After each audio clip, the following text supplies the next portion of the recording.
തീരത്ത് മുങ്ങിയ ചരക്ക് കപ്പലിലെ കണ്ടെയ്നറുകളിൽ 3 കൊല്ലത്ത് അടിഞ്ഞിരിക്കുകയാണ്. 2 കണ്ടെയ്നറുകൾ ചവറ തീരത്തും ഒരെണ്ണം കരുനാഗപ്പള്ളി ചെറിയഴീക്കൽ തീരത്തുമാണ് അടിഞ്ഞത്. ഒഴിഞ്ഞ കണ്ടെയ്നറാണ് ചെറിയഴീക്കലിൽ അടിഞ്ഞത്. ആലപ്പുഴ, എറണാകുളം, തിരുവനന്തപുരം തീരത്തും ജാഗ്രതാ നിർദ്ദേശമുണ്ട്. തോട്ടപ്പള്ളി പൊഴി മുറിക്കുന്നത് നിർത്തിവെക്കാൻ ആലപ്പുഴ ജില്ലാ കളക്ടർ നിർദ്ദേശം നൽകിയിട്ടുണ്ട് ഈ ഘട്ടത്തിൽ. അതേസമയം കപ്പലിൽ നിന്ന് എണ്ണപ്പാട പടരുന്നത് ചെറുക്കാനുള്ള കോസ്റ്റ് ഗാർഡിന്റെ ശ്രമവും തുടരുകയാണ്.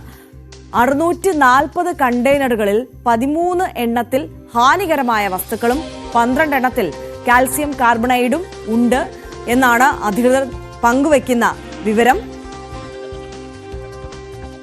എസ് വിനീഷും ഡാനി പോളുമാണ് വിശദാംശങ്ങളുമായി നമുക്കൊപ്പം ചേരുന്നത്. ആദ്യം നമ്മൾ എസ് വിനീഷിലേക്കാണ് പോകുന്നത്. വിനീഷ്, കൊല്ലത്ത് 2 തീരങ്ങളിലായിട്ടാണെന്ന് തോന്നുന്നു അല്ലെ 3 കണ്ടെയ്നറുകൾ അടിഞ്ഞിട്ടുള്ളത്. എങ്ങനെയാണ് അവിടെ ഇപ്പോൾ നടക്കുന്ന പ്രവർത്തനങ്ങൾ, നടപടിക്രമങ്ങൾ, അവിടുത്തെ എത്തിയിട്ടുള്ള അധികൃതരൊക്കെ എന്താണ് പങ്കുവെക്കുന്നത്? തീരദേശവാസികളൊക്കെ എത്രത്തോളം ആശങ്കയിലാണ് വിനീഷ്? ആദ്യ കൊല്ലം കരുനാഗപ്പള്ളിയിലായിരുന്നു കഴിഞ്ഞ ദിവസം രാത്രിയിൽ, അതായത് ചിറയീക്കൽ ഭാഗത്തായിരുന്നു കണ്ടെയ്നർ അടിഞ്ഞത്. ഒരു കണ്ടെയ്നറായിരുന്നു രാത്രിയിൽ അടിഞ്ഞത്. കണ്ടെയ്നറിന്റെ ഒരു ഭാഗം തുറന്ന നിലയിലായിരുന്നു. അതുപോലെ തന്നെ ഈ ചവറ ആൽത്തറമൂട് ഭാഗത്തും നീണ്ടകരയിലും ശക്തികുളങ്ങരയിലുമായിട്ട് കണ്ടെയ്നറുകൾ ഇന്ന് രാവിലെ അടിയുകയും ചെയ്തു. അതിൽ ഒരെണ്ണം തുറന്ന നിലയിലാണ്. അതിൽ 2 എണ്ണം ഇപ്പോഴും കടലിൽ ഒഴുകി നടക്കുന്ന സാഹചര്യമാണ് ഉള്ളത്. ഈ അറബിക്കടലിൽ മുങ്ങിയ ചരക്ക് കപ്പലിൽ നിന്നുള്ള കണ്ടെയ്നറാണ് തീരത്തടിഞ്ഞെന്നാണ് അറിയുന്നത്.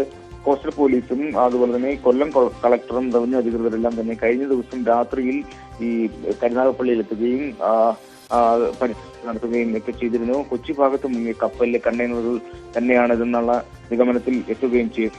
നമുക്കറിയാൻ കഴിയുന്നതിന് ഇപ്പോൾ കസ്റ്റംസ് ജോയിന്റ് കമ്മീഷണർ അതുപോലെ തന്നെ രാവിലെ നടത്തുന്നു. ഫാക്ടറി ആൻഡ് ബോയിലേഴ്സ് വിഭാഗം എല്ലാം വന്ന് രാസപരിശോധന കൃത്യമായി നടത്തും. ഈ കെമിക്കൽ സാന്നിധ്യം ഉണ്ടോ എന്നുള്ളതാണ് അവർ കൃത്യമായും പരിശോധിക്കുന്നത്. നിലവിൽ കണ്ടെയ്നറിന്റെ ഒരു ഭാഗം തുറന്നിരിക്കുന്നത് കൊണ്ട് ഈ കരുനാഗപ്പള്ളി രീതിയിലുള്ള ആശങ്ക നിലനിൽക്കുന്നില്ല.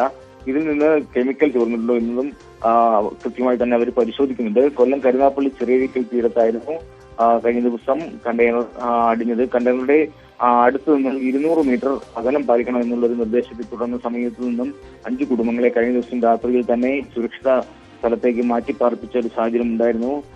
അതുപോലെ തന്നെ ഈ കപ്പലിൽ നിന്ന് ഉൾക്കടലിലേക്ക് 6 മുതൽ 8 കണ്ടെയ്നർ വരെയാണ് വീണതെന്നുള്ള നിഗമനത്തിലേക്കായിരുന്നു. ഇതെല്ലാം കൊല്ലം ആലപ്പുഴ തീരത്തേക്ക് എത്തും എന്നുള്ളൊരു നിർദ്ദേശവും ഉണ്ടായിരുന്നു. എന്തായാലും ഇതിന്റെ അടിസ്ഥാനത്തിൽ നീണ്ടകര ഭാഗങ്ങളിൽ ഈ കോസ്റ്റൽ പോലീസ് ഉൾപ്പെടെ തെരച്ചിലുകൾ നടത്തിയിരുന്നു. അപ്പോഴാണ് കഴിഞ്ഞ ദിവസം രാത്രിയിൽ കരുനാഗപ്പള്ളി കണ്ടെയ്നർ അടിഞ്ഞതായിട്ടുള്ള വിവരം ലഭ്യമായത്. ഇപ്പോൾ ചവറ ആൽത്തറമൂട് ഭാഗത്തും ായിട്ട് ശക്തികുളക്കരയിലുമായിട്ടാണ് ബാക്കി കണ്ടെയ്നറുകൾ സൂചിപ്പിച്ചതുപോലെ നേരത്തെ സൂചിപ്പിച്ച 3 കണ്ടെയ്നറുകൾ അടിഞ്ഞിരിക്കുന്നത്.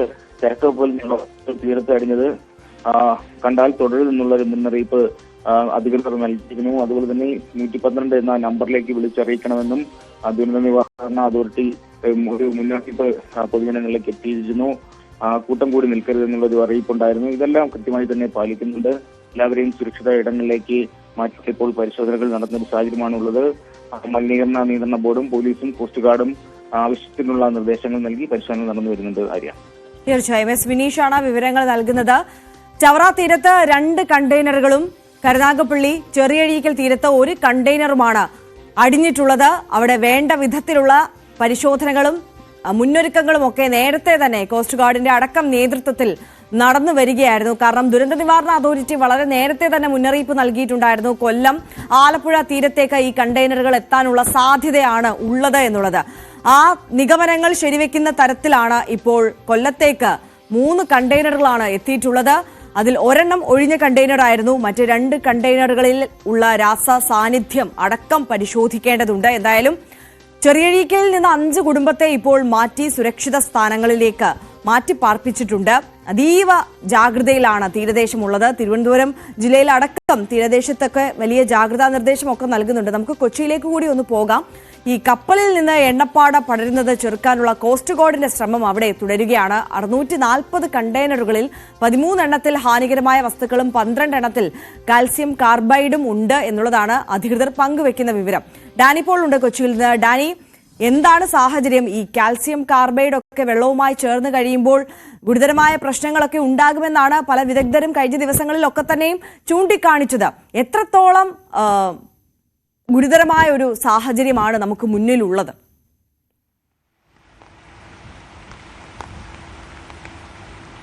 ആ രീതിയിൽ ഗുരുതര സാഹചര്യം എന്ന് പറയുന്നത് ഈ രാസവസ്തുക്കൾ കടലിൽ കലരുന്നത് മൂലമുണ്ടാകുന്ന പ്രത്യാഘാതങ്ങൾ തന്നെയാണ്. അത് ഏത് രീതിയിലാണ് പ്രതിഫലിക്കുക എന്നതടക്കമുള്ള കാര്യങ്ങളാണ് കഴിഞ്ഞ ദിവസങ്ങളിൽ വിദഗ്ധർ ചർച്ച ചെയ്തത്. ഗുരുതരമായ വിഷയങ്ങൾ ഉണ്ടാക്കും. അത് പാരിസ്ഥിതികമായ പ്രശ്നങ്ങൾക്കപ്പുറം അത് വലിയ പൊട്ടിത്തെറിയിലേക്കും അടക്കം നീങ്ങുവാനുള്ള സാധ്യതകളുണ്ട് എന്ന തരത്തിലുള്ള വിലയിരുത്തലുകളും വന്നിരുന്നു. അതുകൊണ്ട് തന്നെയാണ് ഈ കണ്ടെയ്നറുകളെ സമീപിക്കുന്നത് വളരെ സൂക്ഷിച്ചു വേണം എന്ന രീതിയിൽ തന്നെ പറഞ്ഞിരിക്കുന്നത്.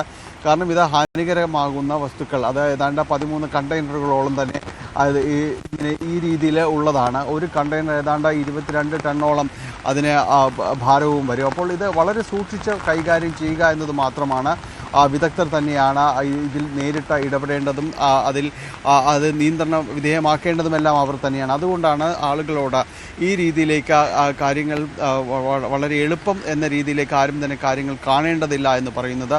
ഇപ്പോൾ കൊല്ലം തീരത്ത് ഭാഗത്ത് അടിഞ്ഞിരിക്കുന്ന കണ്ടെയ്നറുകൾ അത് തുറന്ന നിലയിലായിരുന്നു എന്നാണ് മനസ്സിലാക്കാനായിട്ട് സാധിക്കുന്നത്. പക്ഷേ ഇത്തരം ഈ രാസവസ്തുക്കൾ അടങ്ങിയ കണ്ടെയ്നറുകൾ അത് കുറച്ചുകൂടി ഉറപ്പുള്ള രീതിയിലും കൈകാര്യം ചെയ്യുന്നത് ആ രീതിയിലുള്ളൊരു സംവിധാനങ്ങളാണ് അതിന് ഉപയോഗിച്ചിരുന്നത്. അത് ഇപ്പോൾ അടിഞ്ഞിരിക്കുന്നത് അത്തരത്തിലുള്ളതാകാനുള്ള ഒരു വഴിയില്ല എന്നൊരു പ്രാഥമികമായ വിലയിരുത്തൽ അധികൃതരുടെ ഭാഗത്തു നിന്നുണ്ട്. എങ്കിലും അതിൽ കുറെ കൂടി പരിശോധനകൾ അടക്കമുള്ള കാര്യങ്ങൾ നടത്തേണ്ടതുണ്ട്. അത്തരം കാര്യങ്ങൾ വൈകാതെ തന്നെ ഉണ്ടാകുമെന്ന് തന്നെയാണ് പ്രതീക്ഷിക്കുകയും ചെയ്യുന്നത്. ഈ കപ്പൽ മുങ്ങിയ സ്ഥലത്ത് ഇപ്പോഴും കോസ്റ്റ് ഗാർഡിൻ്റെ നിരീക്ഷണം തുടരുന്നുണ്ട്. അവിടെയുള്ള കോസ്റ്റ് ഗാർഡിൻ്റെ കപ്പൽ സക്ഷം എന്ന് പറയുന്ന കപ്പൽ, അതിനാണ് കൂടുതലായിട്ട് ഇത്തരം മലിനീകരണ നിയന്ത്രണ സംവിധാനങ്ങൾ കാര്യങ്ങളെല്ലാം തന്നെ ഉള്ളത്. ഈ കപ്പലിൽ നിന്ന് വലിയ രീതിയിൽ സംഭരിച്ചിട്ടുള്ള ഡീസലും ഫർണസ് ഓയിലും എല്ലാം തന്നെ പുറത്തേക്ക് വരുന്നു എന്നത് ഇന്നലെ തന്നെ കോസ്റ്റ് ഗാർഡ് സ്ഥിരീകരിച്ചിരുന്നു. അപ്പോൾ അത്തരം കാര്യങ്ങൾ നിയന്ത്രണ വിധേയമാക്കുന്നതിന് വേണ്ടിയാണ് ഇപ്പോഴും കോസ്റ്റ് ഗാർഡ് ശ്രമിക്കുന്നത്. ഒപ്പം തന്നെയും അവിടെ ഹെലികോപ്റ്ററിൽ നിന്ന് ഈ ഓയിൽ മാപ്പിംഗ് എത്രത്തോളം ഉണ്ട് എന്നതറിയാനുള്ള സംവിധാനങ്ങളടക്കം അവർ നിരീക്ഷിക്കുകയും ചെയ്യുന്നു. തീർച്ചയായും ഡാനി, ഞാൻ ഡാനിയിലേക്ക് മടങ്ങിയെത്താം. ഇപ്പോൾ